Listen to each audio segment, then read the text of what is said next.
Oi, gente! Esse vídeo, quem sabe, esteja um pouco atrasado aí, mas é isso. Hoje vamos conversar sobre as minhas melhores leituras de 2022. Eu li muita coisa legal em 2022, mas ainda assim não foi um ano muito bom de leituras para mim comparado com os outros anos. E apesar de vários livros 5 estrelas, eu acabei não favoritando nada. E olha que eu sou a pessoa mais emocionada para favoritar histórias. As únicas coisas favoritas foram as releituras de favoritos. E aí, em algum tipo de homenagem ao ano de 2022, eu li 22 livros. O que é aí uns 20 livros a menos do que eu vinha lendo por ano. E não que a quantidade seja importante, eu acredito que é muito mais sobre a nossa experiência e reflexões com os livros. Porém, esse dado foi bem interessante aí sobre o meu ritmo de leitura para que eu repensasse e refletisse um pouco de como eu queria conduzir as minhas leituras para esse ano. Bom, mas vamos lá então. Eu separei aqui 5 livros que foram as minhas melhores leituras de 2022. A gente vai começar aqui com a leitura de março de 2022 do Buddy Read DLX,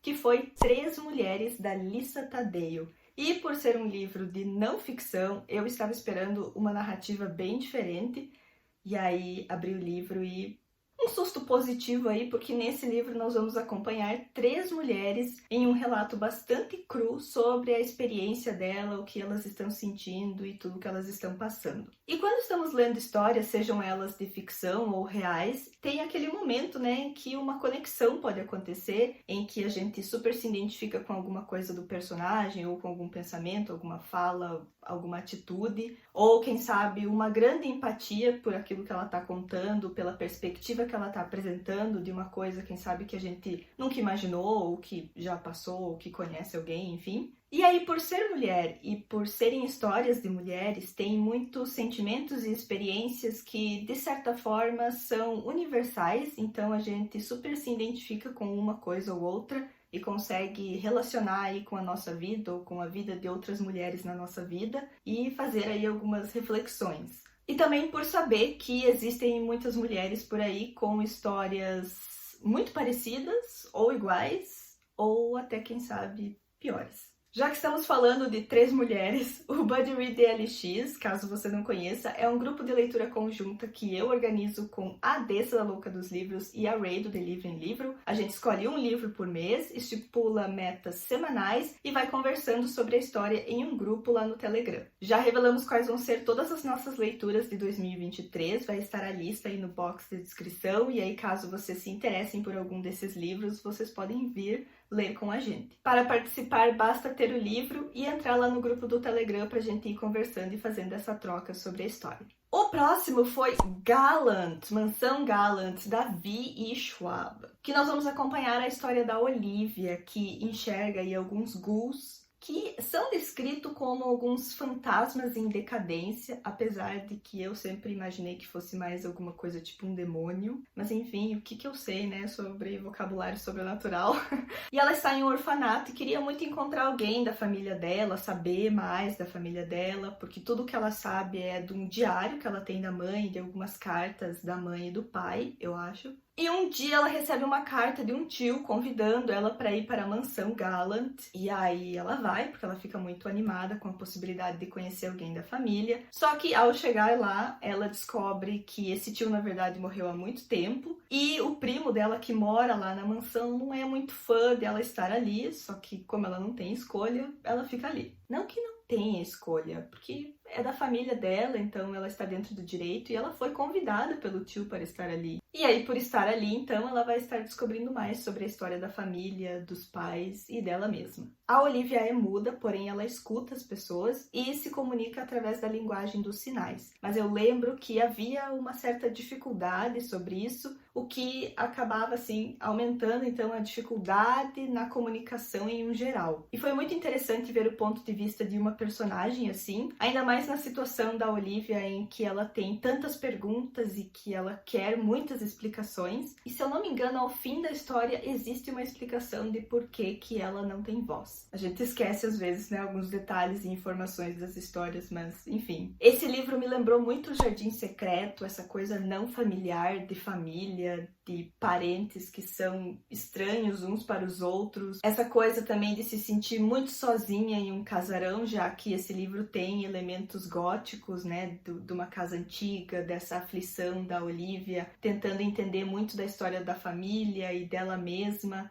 E eu acho que a V.E. Schwab soube trazer muito bem todo esse sentimento de solidão da personagem, porque teve vários momentos na história em que eu tinha vontade de entrar ali para dar um abraço na Olivia. E aí também a questão dos fantasmas e muito um sentimento assim dela estar sendo assombrada pela família, pelos pais, por ela mesma e por essa casa, assim, que acaba virando assim um personagem também na história. Depois que eu li A Colina Escarlate, eu passei a gostar muito assim de histórias que tragam algo, como por exemplo uma casa que tenha essa presença assim e que seja um personagem no enredo. Próximo! Eu tive um momento no ano em que eu fiz uma leve maratona de livros da Taylor Jenkins Reid. Eu li 3, assim, um atrás do outro, e me encantei muito com Em Outra Vida, quem sabe? A gente vai acompanhar a personagem principal, vivendo a vidinha dela, até que chega um momento em que ela, né, ou vai para um lado ou vai para o outro. E aí os capítulos vão se alternando para contar o que está acontecendo se ela tivesse ido para um lado e o que estaria acontecendo se ela tivesse ido para o outro. E o momento que isso acontece não é assim uma grande decisão que ela tem que fazer, não é um dilema, ela não fica dividida entre, sei lá, uma grande oportunidade de trabalho, uma viagem para o exterior, ou ficar com o amor da vida dela. É algo, na verdade, bastante simples. E eu acho que a vida é assim, né? Às vezes tem aí algumas escolhas simples que a gente faz, que não parece que são grandes coisas, mas que podem nos levar aí para coisas que a gente nunca imaginou. E aí foi quase como ler 2 livros ao mesmo tempo, porque a gente vai acompanhando muito do desenrolar das situações e das pessoas na vida dela nesses 2 cenários. E aí eu achei interessante essa reflexão sobre a vida, de que, né, existem coisas boas e ruins nas duas. Não tem uma que seria assim a escolha mais fácil, que seria uma vida melhor e que teria menos coisas ruins. As duas têm de tudo. E eu acho que às vezes a gente pode ter as nossas inseguranças e incertezas sobre os caminhos da vida, sobre as escolhas que a gente fez, sobre as escolhas que a gente vai fazer, mas em um geral os desafios vão estar aí, né? E aí a gente vai fazer o melhor que puder. Tem um livro que eu já li faz um tempo, que se tornou um favorito, inclusive, que tem essa mesma ideia, assim, de mostrar o que aconteceria se a personagem fosse para um lado e o que aconteceria se ela fosse para outro,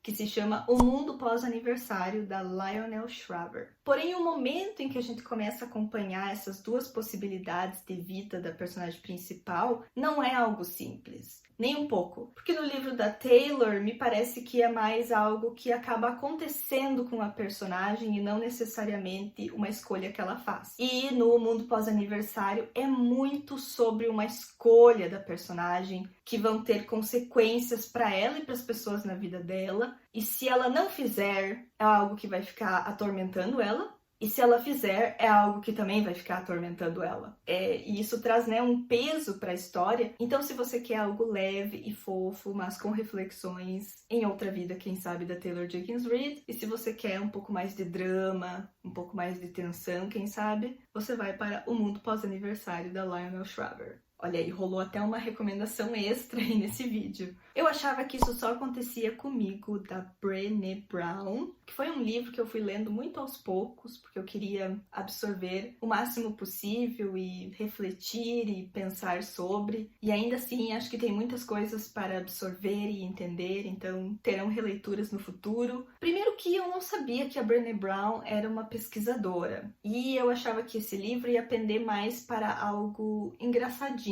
sabe? Para compartilhar algumas histórias de coisas assim que a gente sente vergonha e não é para sentir vergonha porque acontece com todo mundo, e aí reflexões sobre isso. Eu nem me lembro exatamente o que me levou a esse livro, por que eu me interessei por ele, como é que foi, será que foi o título? E aí eu comecei a ler. Gente, faz bem ler a sinopse às vezes, ver quem é o autor, sabe, gente? Então, a Brené é uma pesquisadora sobre coragem, vulnerabilidade vulnerabilidade, vergonha e empatia. E aí, então, com todos os estudos e as pesquisas dela sobre o comportamento humano e sobre reações humanas e com relatos de muitas pessoas, ela traz aí nesse livro a importância de a gente não julgar as pessoas. E, na minha opinião, a melhor mensagem desse livro é de a gente não se julgar e não se criticar tanto. Não se envergonhar por coisas que não é pra gente sentir vergonha nenhuma, não se culpar por coisas que não são culpa da gente e até quem sabe que não sejam culpa de ninguém. Tudo o que todo mundo está procurando é conexão e às vezes é nas nossas vulnerabilidades que a gente vai se conectar mais. Acho que não é à toa, né, que estamos aí lendo tantos livros, assistindo tantos filmes e séries e conversando com pessoas para nos conectar mais com histórias e procurando mais dessa coisa humana.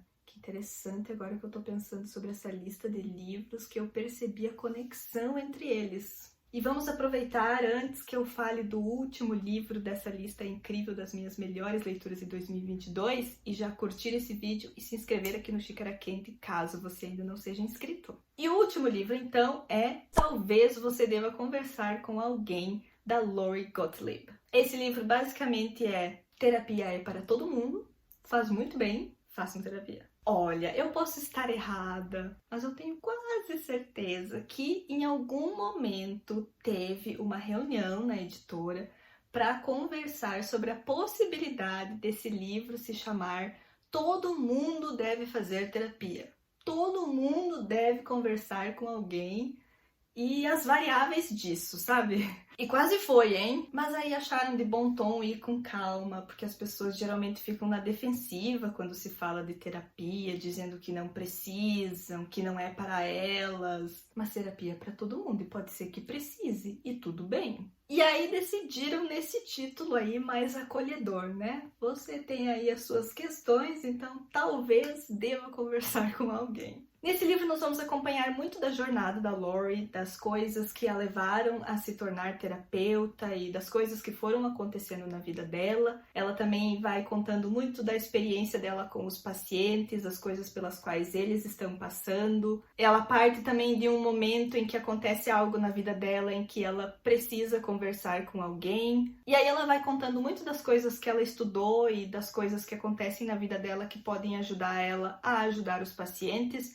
E também de coisas que vão se desenvolvendo na terapia com os pacientes que ela pode usar para a vida dela ou quem sabe até para ajudar outro paciente também. No começo do livro ela deixa bastante claro que ela teve muito cuidado para proteger a privacidade dos pacientes, então não só mudando o nome, mas também detalhes para que não fosse fácil essa identificação. E com certeza tudo isso foi muito pensado e conversado para que a Lori conseguisse compartilhar a história dessa maneira que ela escolheu, para trazer, né, essa conexão entre a vida dela e a dos pacientes e também da importância da terapia. E é, de novo, mais um livro que traz muito da importância de a gente não julgar, criticar e se cobrar tanto e também não fazer isso com os outros. Tem um ditado ou fala bem famosa que diz isso, né? Que todo mundo tá aí lutando as suas batalhas e que às vezes a gente nem imagina. Então é muito mais fácil se a gente conseguir ser gentil um com os outros e também com a gente mesmo. E também fala da importância de pedir ajuda, mesmo que isso seja difícil. Deveria ser algo natural e simples, mas enfim, às vezes assim é um ato muito corajoso pedir ajuda. E tem que pedir ajuda. E tá tudo bem pedir ajuda. E também lembrar que não precisa estar morrendo para pedir ajuda, tá? E é melhor que a gente peça ajuda antes de virar uma emergência. Uma coisa que, quem sabe, ilustra um pouco dessa dificuldade de as pessoas pedirem ajuda é essa resistência à terapia.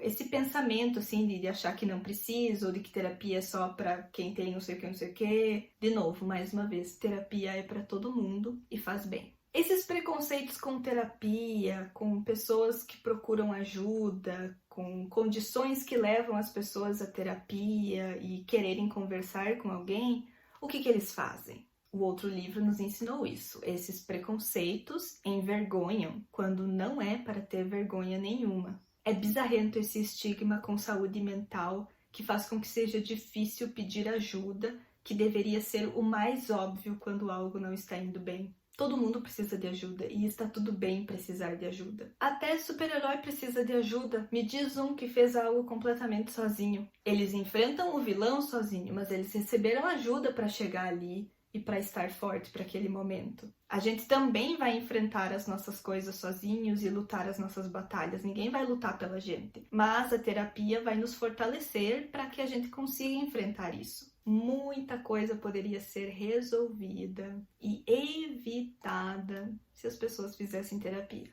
Então, se você precisa de ajuda, peça ajuda. Eu sei que não é fácil, que pode ser um pouco desconfortável, mas vai ser melhor se você pedir ajuda. Tá tudo bem precisar conversar com alguém. Seria incrível se a ajuda fosse espontânea, né? Se a pessoa só olha e diz, você precisa de ajuda, vem cá, vou te ajudar. Mas não, a gente tem que pedir por ajuda, porque nem sempre a gente deixa óbvio que a gente precisa de ajuda, né? E é isso, faz parte, mas peça ajuda. Ou seja, leiam esse livro incrível e considerem com muito carinho conversar com alguém. Bom, gente, era isso. Essas foram as minhas melhores leituras de 2022. Me contem aí nos comentários se vocês já leram esses livros ou se vocês já leram livros parecidos, com temáticas parecidas para me recomendar aí. Lembrando que se você se interessou por qualquer um desses livros, tem link de compra da Amazon aí no box de descrição. E comprando através desses links, vocês ajudam muito o Xícara Quente, sem pagar nada mais por isso. Muito obrigada por assistirem. Não se esqueçam de curtir o vídeo, de se inscrever aqui no Xícara Quente, caso vocês ainda não sejam inscritos.